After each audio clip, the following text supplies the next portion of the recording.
I've given something away every week for the past few weeks, and I have nothing to give away today.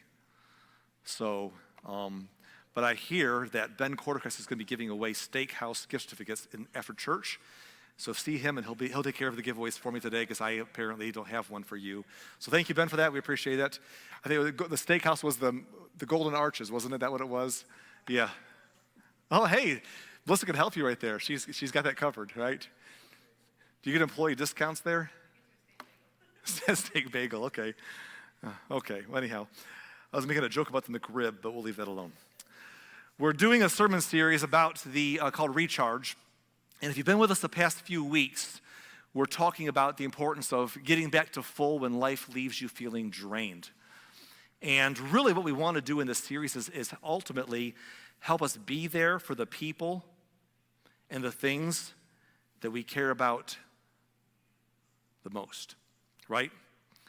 Being there for the people and things we care about the most. Now, we can't do that if we're drained. If our purpose was to be there, if my phone's purpose is to serve me, but it's drained, it can't serve me. And if we're here for a purpose and we're drained, we can't help anybody else. We can't fulfill our purpose.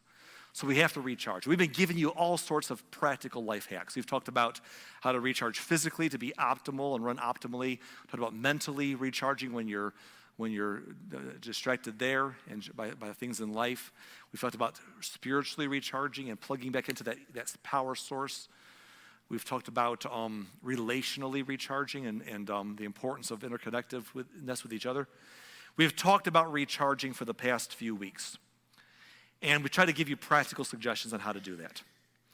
However, sometimes there's another factor to consider when we think about recharging.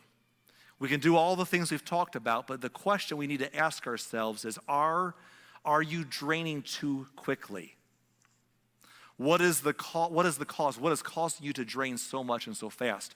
So sometimes you have that with your phone or your device, right? Where you're like, man, my phone is just really draining fast. It's just like, it's going. You can plug it in, or your computer, you plug it in, and it's barely even charging because it's just running so hot. And then when you do unplug it, it just drains quickly. And what's causing it to drain so fast? There's a lot of reasons why that can be happening.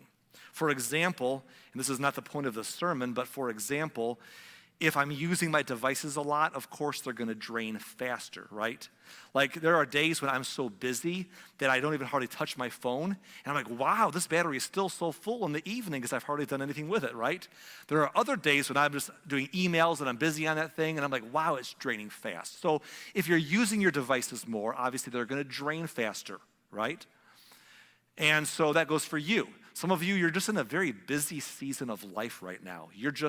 Life is happening, and you're like, I can't, I'm draining as fast as I can recharge. Recharging, I got to make time for that, and I'm still draining because there's so much going on. And that's fine. That's life sometimes. We're in a season like that in our family right now. We have a lot going on. I've started, besides all the pastoring I've done, all the years of coaching has turned into a coaching business opportunity that's kind of becoming more center in consuming in hours of my life, a lot of hours of my life, which it's a good thing. It's good for me, it's good for the church, but it's just a lot extra right now at a season of integration. We got 2 weddings in the family. One of them is less than 3 weeks away right now, I think, or 4 weeks away. It's 3 weeks away. It's soon. So Michelle's feeling the bigger load of that than I am, but we're both feeling the load of that. And there's a lot going on. So I know that sometimes you just have a lot happening in your life and you're just feeling like, the phone's running all the time, the computer's running all the time, and I can barely keep recharged because I'm just draining by working so much. I will say that if your life feels extra chaotic and really busy right now, understand that won't always be the case, whether it's just a season that will pass or whether it's years that will when they pass. I realize the day will come in my life when I'll feel like I'm a phone that's obsolete, that no one's going to drain my battery because I'll be put in the drawer because I'm outdated or something. I realize that the time might come when that might be a different burden I have to struggle through. So I'm not going to complain about the fact that life is chaotic right now because I might miss it one day. But sometimes it's busy and it can be draining while I'm trying to keep recharging. And that may be the case for you.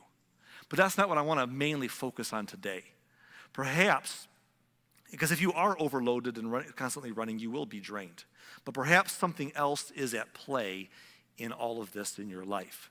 So I want to go back to that phone or that computer. Sometimes what's going on in your devices is that what's draining them so quickly is there are background apps that are running in the background processes that are running in the background, and you're not even seeing them. They're just running in the background, and they're kind of running your computer down. You're not using them intentionally. They're just there, and they're running, and they're draining. Maybe it's a push notification thing that's always searching and just draining you when you're not even using it. Or perhaps it's just whatever. So I'm kind of a Apple guy. I really like Apple products. So I used to have a Windows computer before I got right with God and got a Mac. But back in the day when I had Windows computers, they were always kind of running. Don't get mad at me, Windows people. I'm just teasing. But it was always something running. I would hit Control-Alt-Delete to see what was going on. Like all these processes are running. I got to close some of these things out because they're just draining my computer. And then I got a Mac, and I found even with a Mac, not as bad. Sometimes there's things going on that you don't mean for them to be going on, and you can make sure that you're running the right processes. Your phone, have you ever opened your phone? And you keep opening apps and you never close them out. I noticed that with my, again, I know iPhones because Apple, because, God and America, and I don't know. But anyhow, so on my iPhone, I noticed that when I open apps, if you don't close them out, you can open your app and kind of pull it up, and you'll see all the apps that are currently open. Like 38 apps are open. I haven't even used some of these apps in like 2 years. I forgot I had that game on here to still open up on my phone. You get in an iPhone, you swipe up to close it out, to close out the application. And if everything's open, it's just all kind of running there at one time, right? But sometimes on your computer especially, you'll have things going on in the background that you don't even know are happening. Or maybe you know, but you don't see them. And if a lot of background apps are running, it could be draining your battery. And you can say, man, I'm going to recharge. I'm going to plug in. But if you got some background apps running that maybe shouldn't be there, you're fighting against the drain. So what I want to say today is we got to find those things in our lives. Some of us have things in our lives that are just constantly running in the background. They're constantly running.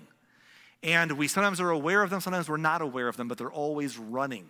And if we got to figure out how to close those things out, there's a process with every device. And there's a process with you to close out those things running in the background so they don't keep draining you unnecessarily. And I'm talking about the unhealthy things that just kind of get in your head and running constantly and affect your emotions and affect your life. So I'm going to talk a little bit about that today because I want to identify some things, some processes that can cause quick fatigue for you and ultimately cause burnout if you don't address them. And you're trying to be productive in life, you're trying to do the right things, but besides what you're doing, this other stuff is just always there. It's always there. It's always running you down.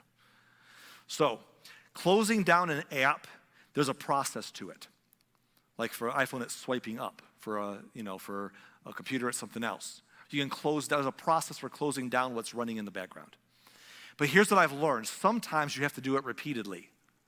Sometimes I get on my phone and I'll shut down all the extra apps that are running, and then I'll get on there a few days later and realize that without even almost out of habit or I don't remember doing it, but I open more of them back up and they're still running. Or on your computer, sometimes you close down some apps, some things that shouldn't be running in the background, and you close them down and you close your computer and it goes into hibernate. And when you open it back up, it starts running again. You're like, I got to go back in there and do this again because when I hibernated, it's running again. And some of you, that's what's happening in your life. You try to close down these things that are running in your background, but then you go to bed and hibernate, and when you wake up the next day, it's back again. It just restarts.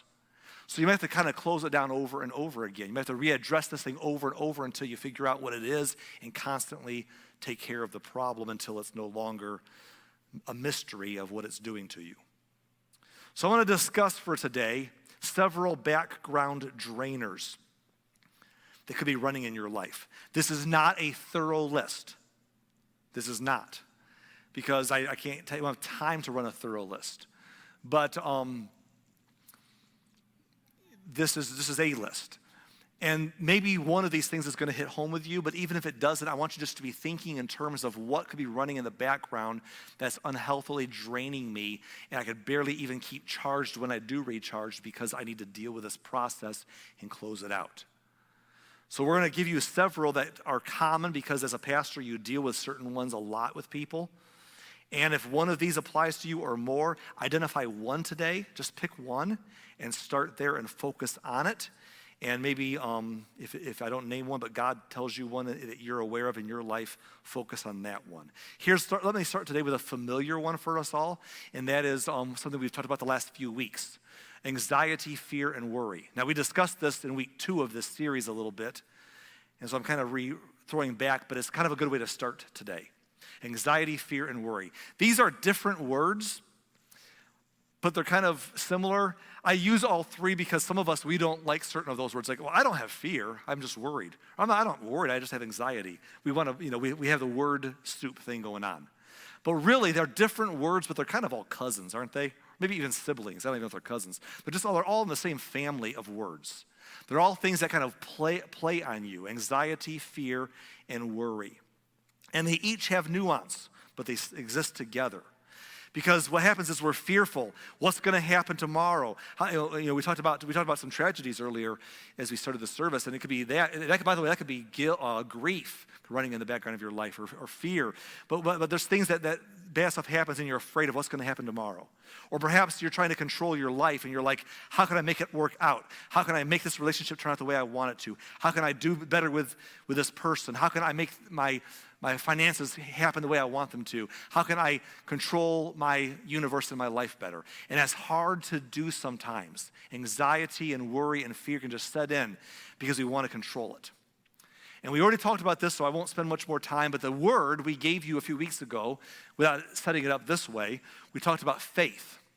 Faith is ultimately the answer. Remember when Jesus was saying that you're worried about what you're going to eat or drink or wear or clothing and life and tomorrow, and he said, I got this. Have some faith. I'm going to take care of you. It's a faith issue. There's lots of times in the stories of Jesus where he told his disciples that he said, why are you so fearful? Where is your faith? Oftentimes, fear is the thing that's running, and faith is the counter, because or anxiety or worry in Matthew 6, where I got to control this thing, and I don't know how it's going to turn out, and what can I do, and I got to keep my hands on it.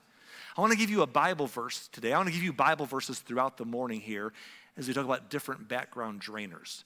When it comes to anxiety, worry, and fear, I want to talk about a verse in Proverbs.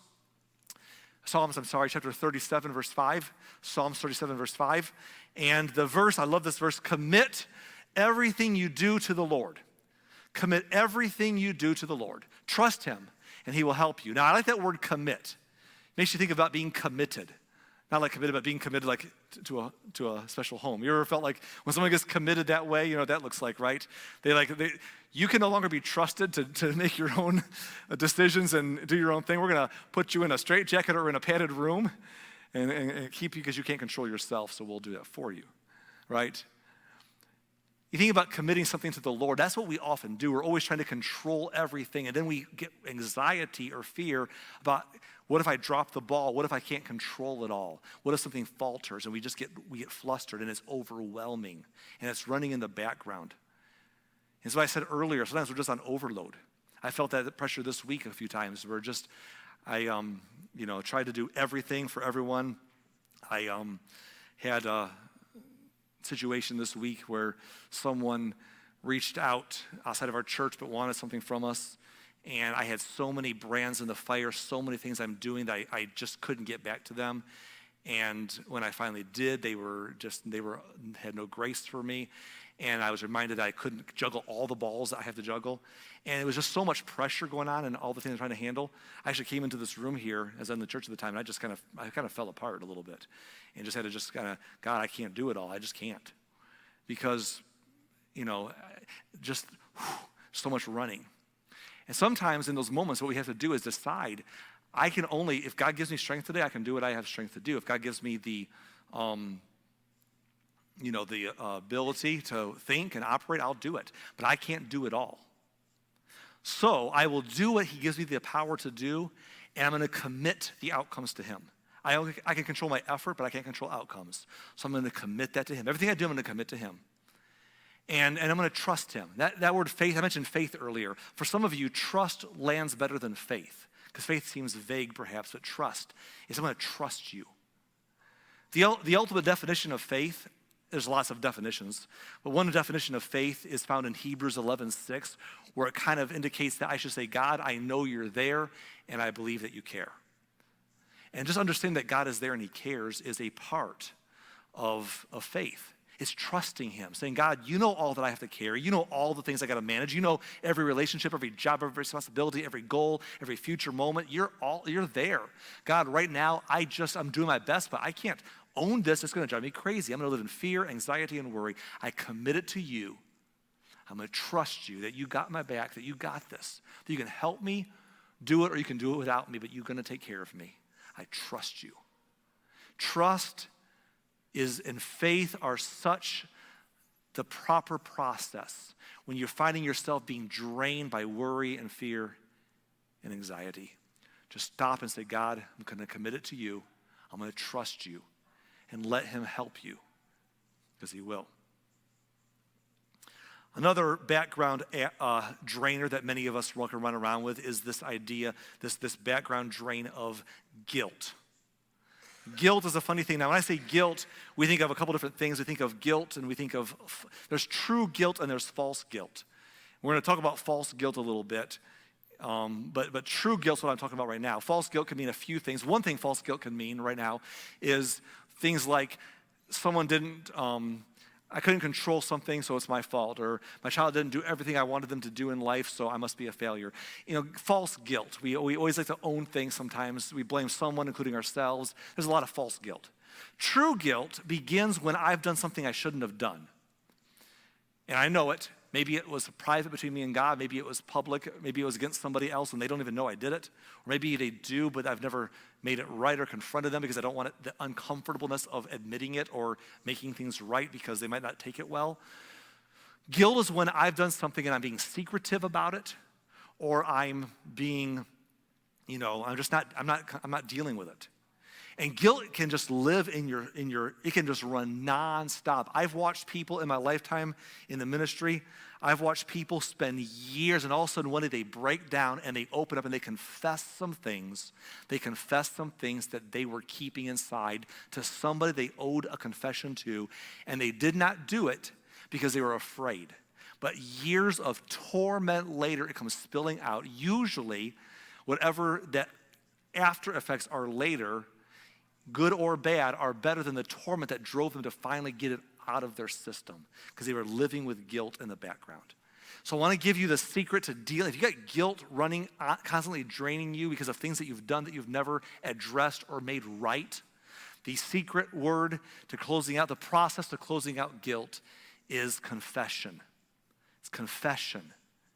Confession is saying, I admit what I've done. If I've done something wrong, of course, I confess to God. Because everything ultimately is against God, because whenever I do something wrong, it's either wrong before him and I didn't care, or it's wrong against myself, who he created, or it's wrong against other people that he created, other image bearers. And so it's always a confession to God. God, I'm sorry. But if I've wronged somebody else, it's not just enough to be me and God, it's me and them. It's like, hey, I've wronged you. I've mistreated you. I need to confess to you. And sometimes we don't want to do that because we're afraid, well, how will they take it? What if they don't know and they'll be upset with me? Or what if they know and if I ever try and talk to them about it, they'll just let me have it and I'll be vulnerable. But I want to tell you something. Confession is it's painful or it's scary, but it's the secret to dealing with guilt. It's the first step. In fact, I want to give you a Bible verse as I continue to unpack this for a minute here. It's found in Proverbs this time, chapter 28, verse 13. Proverbs 28:13 says, people who conceal their sins will not prosper, but if they confess and turn away from them, they will receive mercy. Confess and turn. I want to notice that word and there because confession includes a turning. The assumption is that you're turning from it. So for example, if I'm punching somebody, pop, I'm sorry, I punched you. Pop, oh, I'm sorry, I just did it again. Pop, oh, whoops, I want to confess that to you. Obviously, that's not going to mean anything, right? The idea is that you've done something wrong and you're stopping it, but you haven't confessed it yet. Confession is part of the process that we tend to skip. I'll just stop doing it, but have we confessed it yet? When we conceal our sins, there's no prospering, but when we confess them, healing can happen. And it's very hard when it's God, we sometimes struggle with it when it's God because we're wondering, will God forgive me? And God's very forgiving. I'll say more about that momentarily. But when it comes to other people, we're terrified. Because either they don't know and I don't want to tell them, or they know, but just because they know what you did doesn't mean that they know that you know it was wrong. They might think that you don't know it was wrong because you haven't seemed to be bothered by it. You've never owned up to it. Or they might not think that you care. They don't know that you care. And so when you go to someone and say, hey, listen, I need to clear the air. I need to make things right with you. We both, whether you know it or we both know it, I did something and I need to put it out there. You say, well, that's vulnerable. I know it's vulnerable. What if there's consequences? Well, there may be. What if they won't forgive me? By the way, the words I'm sorry are difficult, but I'm going to tell you what's a whole lot even harder to say. We should all learn to say it, especially men. Guys, come on now. We should all learn to say it, though, all of us, is, will you forgive me? Will you forgive me is harder than I'm sorry because you literally put yourself at someone else's mercy because you ask them a question and they can say no. Ooh, we don't like that part, do we?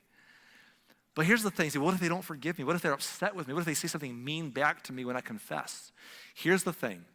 At that point, the ball is in their court. Now, they got to go through the processes of how they deal with you trying to make things right. And that's the conversation we're going to get to in a moment here. That's the ball's. But until you confess it, you're the one running the background app. You're the one carrying that thing. Until you confess it, get that thing dealt with.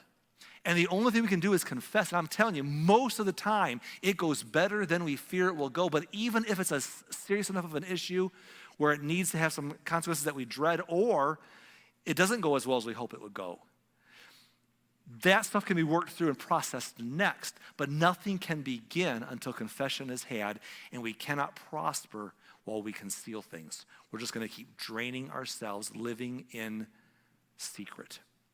So confess. And by the way, God, we would always find mercy. We always find mercy with God. Now what happens when you say, well, Arlen, I've done that. I've confessed what I've done wrong to God. I've confessed it to other people. I've tried to make it right with other people.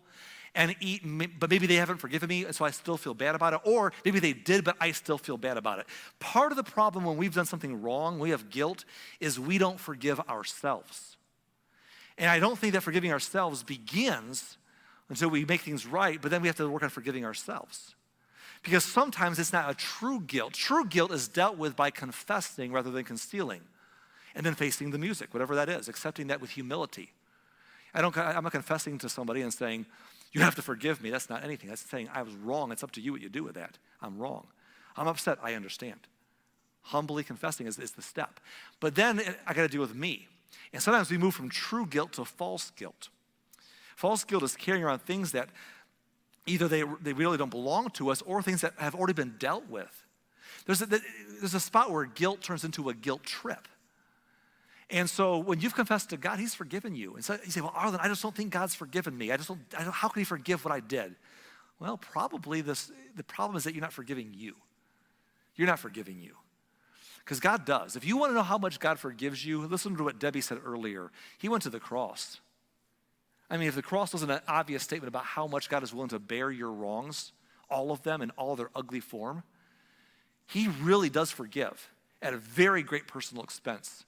So go to him and confess that, and it'll be okay. Don't let guilt eat you there.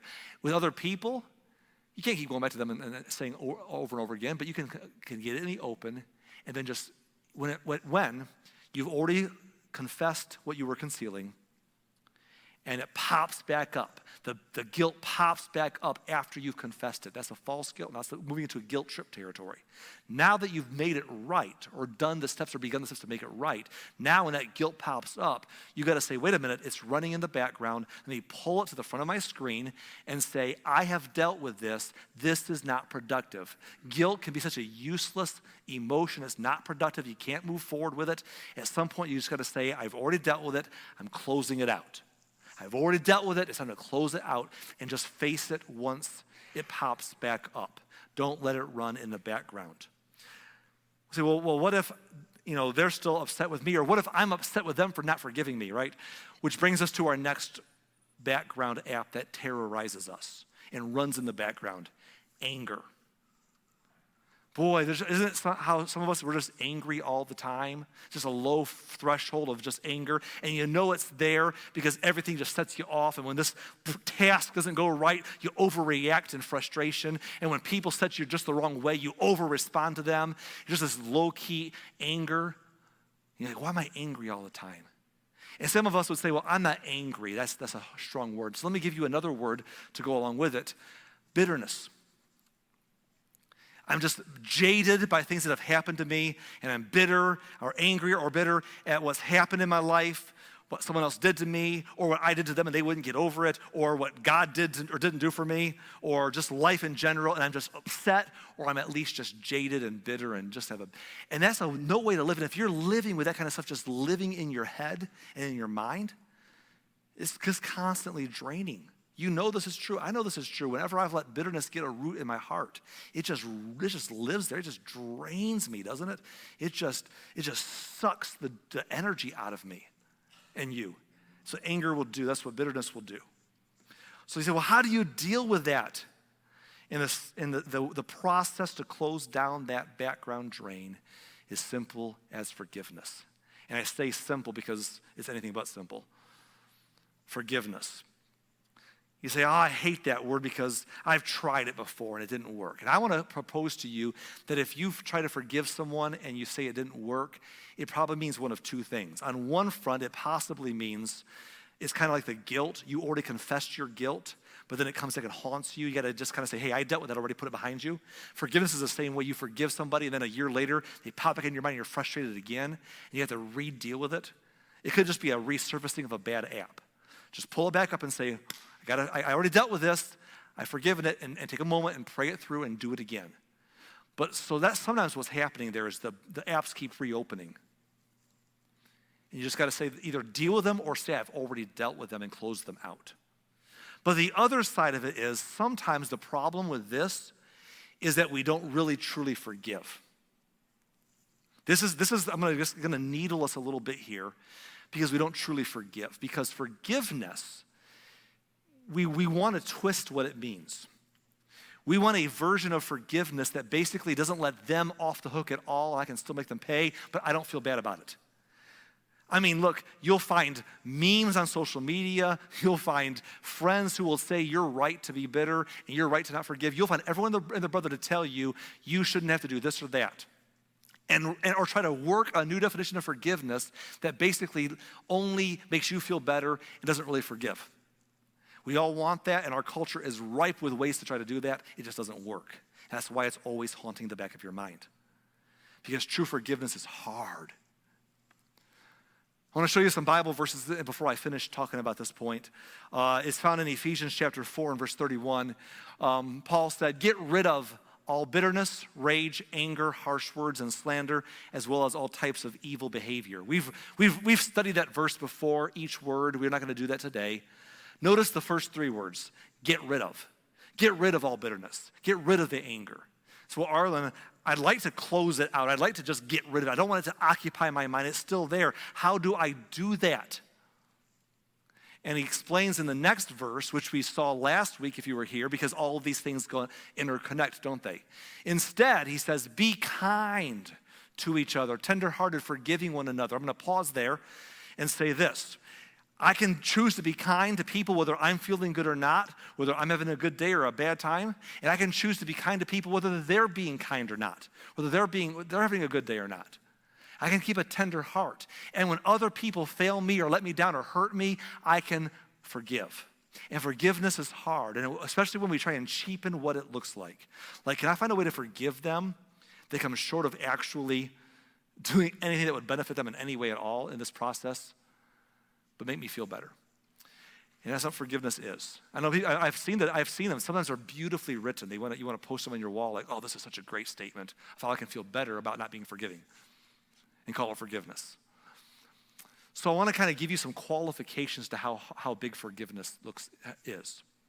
And it's in the last half of that verse. Forgiving one another just as God through Christ has forgiven you. It's not just saying forgive because you were forgiven. It's telling you how it happens as God did it. How did God forgive? Well, let's see. He stepped into the sins that we've all committed, the wrongs that we've all done, and God said, I don't want you to have to pay for them forever. So I will pay for them for you. Why? Why would anybody ever pay for someone else? I mean, why would he do that? I wouldn't do that. I pay enough when someone hurts me. I don't want to, they should pay. They should pay. Why would God say, I'll pay for you? God's like, because here's the thing. I care about our relationship, and I want you back more than I want you to pay. So I will do the paying. It's restoring. It's powerful. You're like, Arlen, I just can't. And I understand. Forgiveness, depending on the kind of thing that was done to you, some things are more egregious than others. I get that. And if I heard your story, you heard mine, we'd probably all agree with each other. Yeah, that's unforgivable, right? But here's what I want you to understand, that God went to the cross through Christ for all the bad sins too. And we believe that. We want to believe that's true for our sake when we need forgiveness. But we just don't, we really have a dual definition of forgiveness. I've been in church a long time. We can sing about forgiveness, we can sing about grace, and all that we hope it means for us, but we sure don't mean it from us. It's very easy to separate those categories. Forgiveness means this for me, it does not mean that for you, from me. For grace means this for me, it certainly does not mean, you know what I'm saying? We have a dichotomy there, but it's so important that we understand that what God did for us was hard. And maybe you think I could never forgive the way that God forgave me, but I want to challenge and push us towards at least getting closer to a version of forgiveness that doesn't look like some way to find a cute way of saying that I'm going to wish the worst on you forever and not feel bad about it. Call it forgiveness by playing word soup. But move a little closer to the kind of forgiveness that God demonstrated for us that is pretty next level. And maybe the starting point is to realize, when can you pray for someone instead of against them? Pray for them to have a good day. Pray that even in the middle of whatever mess they've made for themselves and what they've done or any consequences that they're facing, that they can experience grace and mercy, that they can have good in their life still. They can be happy when you hear something good for them instead of being mad that they have anything good because they deserve to burn forever.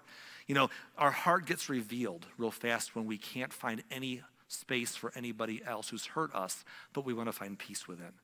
Forgiveness is difficult. But if you don't do it, anger and bitterness will run in the background all the time. And listen, this is my whole sermon. This is my whole sermon series. I want you to be recharged, but you'll always be drained when you can't get past what people have done to you. And that is a bad way to live. And it's for your sake, find what forgiveness that we don't want to give really looks like and offer it. And relieve yourself. And when it comes back up, when a year later you're like, man, I thought I was over that, and then it happened, something triggered me, and I'm remembering, I'm mad again, stop and say, oop, I got anger in the background, I got bitterness. Pull back and say, God, I thought I had dealt with this, but it's back. So I'm gonna address it again. I gave this to you, I've forgiven, I've done the best I can do. Help me today, and put, like guilt, put it away. Shut it down and move forward. And one way to do that is to stop and say, God, I don't know how to forgive people for the things that they've done to hurt or bother me, but I don't know how you forgive any of us, including me, and yet I'm glad you do. Thank you that you are better at this than I am, and that all of us, and I am a beneficiary of that from you, and I just want to say you're incredible because that's hard.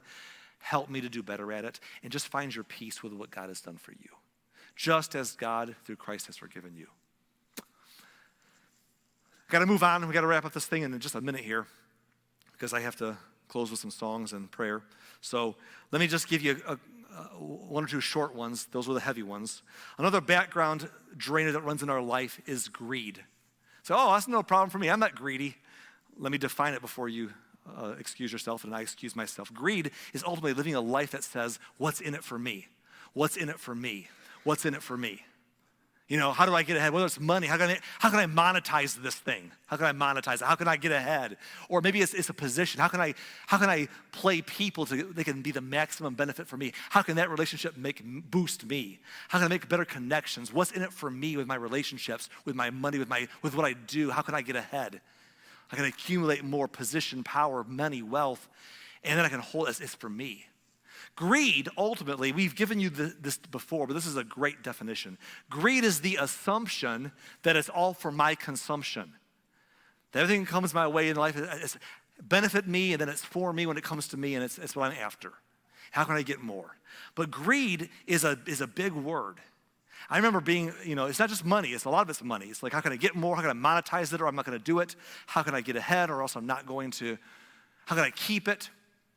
But it's also influence. How can someone help me? When I finished Bible college, I got around some people in church work, sadly, who I realized, I thought could be peers who didn't really care about relationship, unless they could leverage you because you had a platform that could give them a bigger platform.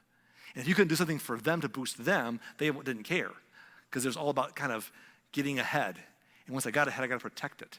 With my money, with my opportunities, it's me. It's greed. How do you fight greed when it pops up in your life? In the simple word, before I give it to you, I'll say this about it. If you don't know if greed applies to you, ask yourself how you react to this word. If the word makes you bristle and groan, so we're on the right track. Generosity. Oh, yep, there it is. Generosity. That when I'm generous, generosity fights against the propensity in my life to be greedy. When I sit there and say, how can I monetize this? How can I get ahead? How can I hold on to it all? When you see that just constantly being your mindset, it just is a draining way to live. Just say, I got to do something intentional to pull this app up and close it down. I know what to do. Intentionally be generous to the point that I feel it. I'm going to give something away to someone. I'm going to help someone else. Because I need to remember, it's not all for my consumption. God gave things to me for a reason, and it's to go through me. It's not all for me. Sometimes it's to go through me to somebody else. If you find yourself greedy for who can benefit me, who can get me ahead, or somebody better connections, how could they benefit me? That's the hard way to live. Step back and pull up and say, you know what I'm going to do? I'm going to spend time with somebody and serve somebody who could do nothing for me, who could do nothing to boost my star at all. I'm going to serve because I need to learn to be generous with my time and money in ways that it's not all about me. Close that thing down, or it's going to drain you. One more, and we'll be done for the day. And that is, last of all, jealousy. Oh, there's a verse. Don't go ahead. I'm sorry. I forgot to give you my Bible verse. Eric's like, Arlen, you're blowing it. There's a verse for that. Let me give you the verse real quick. Luke 12:15 says, then he said, beware, guard against every kind of greed, whatever it is. Beware, guard against every kind of greed. Life is not measured by how much you own or what you do or the titles you possess or the number of people who follow you on social media. None of that matters. Life is measured by something much bigger. Don't let greed take hold of you. Last one is this, jealousy. What is jealousy? Jealousy is that part of us, envy's another word, that is like upset when other people get opportunities that we don't get. Oh, you got the promotion. I wanted the promotion. It could be our neighbors, it could be our family members, it could be our friends, it could be relatives, it could be coworkers. Your neighbor, they have a nice car. I wanted a newer car. They have a nice relationship. I don't even have a significant other, or I don't have a good one. I have a bad relationship. Or their kids are doing well. I wish my kids were doing well. Or they got a raise. I wish I had a raise.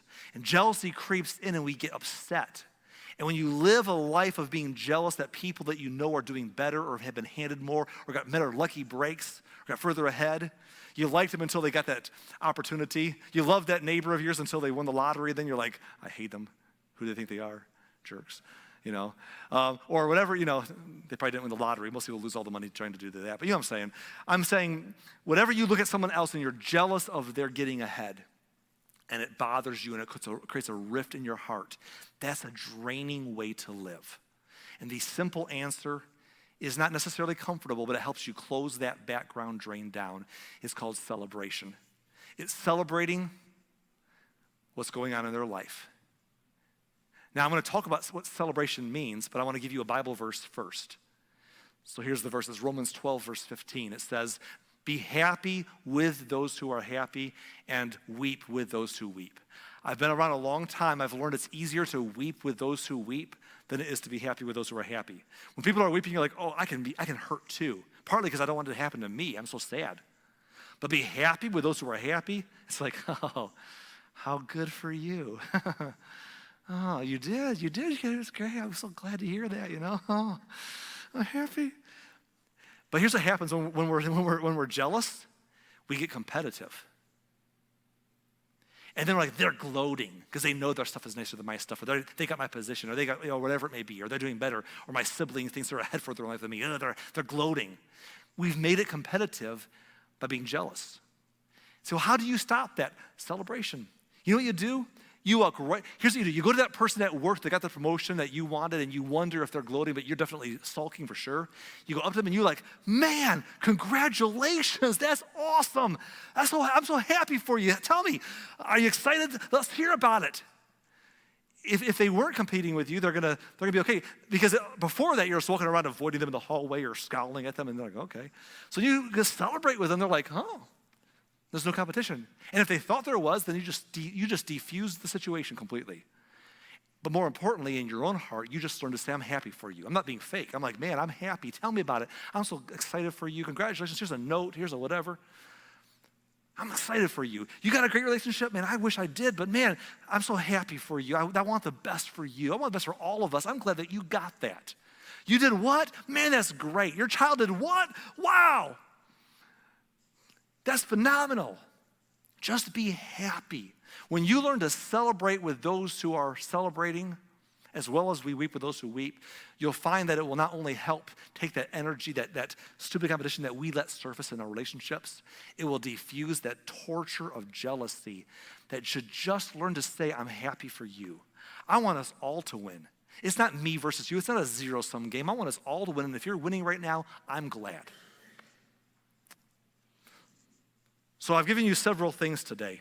I said if you're struggling with anxiety, fear, or worry, you pull that in the background, you shut it down with faith and trust. If you're dealing with guilt, you address guilt through confession. If you're struggling with anger or bitterness, you address it through forgiveness. If you're struggling with greed, you deal with that process through generosity. And if you're struggling with jealousy, you address it and take care of it through celebration. Here's the thing, there are other topics. I was not trying to be all-inclusive today. We can go on and on.